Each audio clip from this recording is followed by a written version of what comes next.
So, I have my blog, Beauty Skew, and I post every Sunday. And then sometimes I repost on LinkedIn and Facebook and so forth. So in this case, I reposted on LinkedIn. And I wrote a post about how I was kind of annoyed at the movie Beauty and the Beast, because I felt like it was pretty much talking about antiquated views of beauty. The good person is beautiful and the bad person is ugly. I put myself out there. Well, the response I got was enormous. Some of it good, and some of it not so good. People were saying, what are you talking? You didn't even watch the movie. That's not what the movie's about. And maybe your views are antiquated. They're talking about inner beauty, not outer beauty.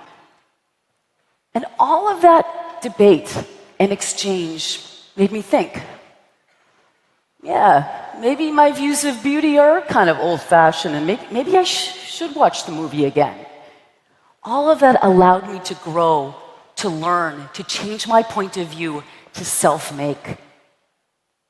So because of the fact that we're real and we're raw and we're vulnerable, and we can now be more expressive and emotive, and there's this a place where we expect exchange and debate and challenges, all of that leads to self-making through others. It's like we're hearkening back to a time before the Industrial Revolution, before that idealized sense of the individual. I don't need anybody to solve my problems, I'm going to do it for me. That's why you have the whole self-help book industry, right? See, before that, we lived in villages and in tribes, and we needed each other to survive, to build that barn. It's kind of like we're going back to that in a beautiful way, where interdependence, relying on each other to build and to grow, is part of the norm. So, if self-making through others explains what unites all these social media sites, explains what's at the heart of it in the best possible way, what does that mean for you as a brand, as a content creator? Well, first of all, recognize this is a deeply human space. We are really talking at raw, real levels here. So if you're a brand, just to put your logo out there, that's like an interruption. But you have an opportunity to connect on a human level. And I advise my clients of this all the time. Talk as a human being from the company, not as the company. Not as a logo promoting something.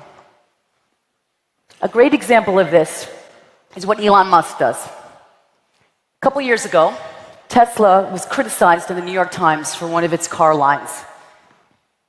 Now, they could have issued some corporate PR release or did an ad campaign, but no. Elon gets on as the representative of Tesla, and he is raw, and he is real, and he's angry, and that's okay because that is the space we're in. We're supposed to be real and raw. And even if we make mistakes there as a human being, people forgive us because we know it's a human space. And the other thing, as a brand, is recognize this is a place for challenges, for debate, and to help us grow. And that can still be fun. You can still do it in a fun way. And a great example of this is North Face. So I'm sure you're familiar with North Face. They create coats, for like hikers and joggers and mountain climbers. And their whole brand is about exploration. And they created a video, which then they put on YouTube, which is the biggest social media network you have, which challenges people to think about, well, when was their last exploration? And it created, by the way, it had over 12 million views and counting, creating a multilingual conversation about, well, when was my last exploration? When was my last adventure? Maybe I should have one. But they did it in a fun way. So I'm going to share with you the video that they did. It actually kicked off in their South Korea flagship store, where unbeknownst to the people who came in, some people were coming in and they were shopping. Unbeknownst to them, there was a hidden camera, and they were being filmed. And what happened is, while they were shopping, the coats were on the wall. As they were shopping, the floor started sinking.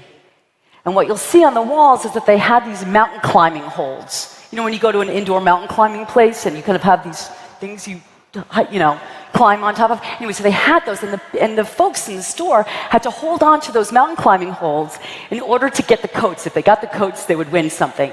And it was fun. They weren't scared, but it was about having that adventure and exploration. So I'm going to share it with you right now.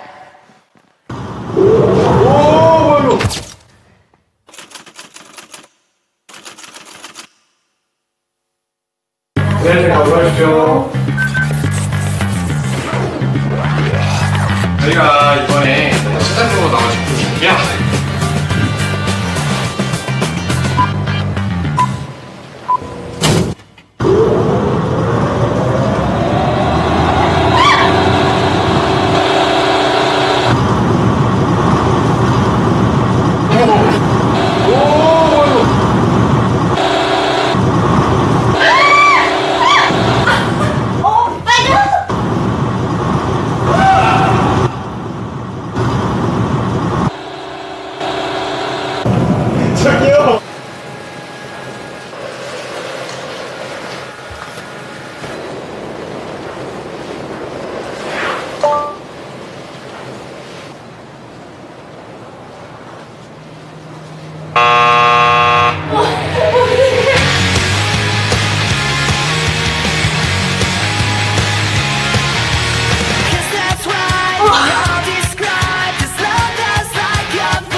So you get the idea. One other thing to note is that you can use the social media space not just as a way to challenge your consumer, but also as a way to challenge yourselves as a brand. Seek out their ideas, their feedback, their expectations of you. So again, use the space and be human. Speak like a human from the brand. And challenge yourselves and challenge your consumers. Now, speaking of challenges, I have to say, when I first started out in this world, and I would play with what I call the visual web, you know, images, static images, moving images, videos, I was totally challenged by the fact that today, we have access to the world's masterpieces like never before.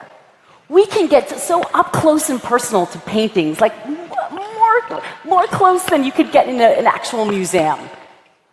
And yet, most of what we upload and download and share are video after video and clip after clip and image after image of everyday stuff. Like pictures of what my buddy ate for dinner last night, or the dog jumping, or a tire.